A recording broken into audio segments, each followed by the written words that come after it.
Sementara itu, pemilihan kepala desa serentak akan digelar di 50 desa Kabupaten Musirawas Utara pada bulan September mendatang dengan menerapkan protokol kesehatan.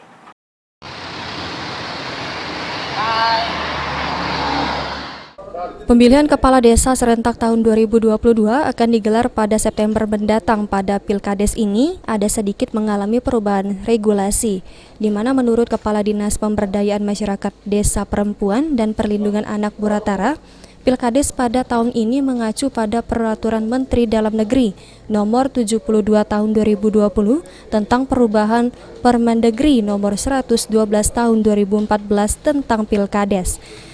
Dalam Permendagri tersebut juga mengatur pembatasan jumlah pemilih di setiap tempat pemungutan suara atau TPS, yakni maksimal 500 pemilih per TPS. Jika pemilih dalam satu desa mencapai 2.000 pemilih, maka dalam satu desa tersebut terdapat 4 TPS.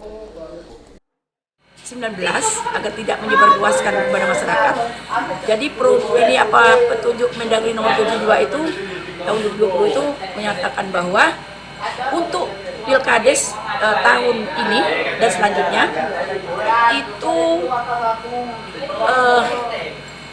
untuk di TPS mata pilihnya itu maksimal 500 orang. Jadi kalau misal 2.000 orang yang mata pilihnya, berarti di satu desa itu 4 TPS. Saat ini tahapan Pilkades telah memasuki tahapan pembentukan panitia di tingkat desa oleh Badan Permusyawaratan Desa atau BPD dan Masyarakat. Adi Arianza, PAL TV.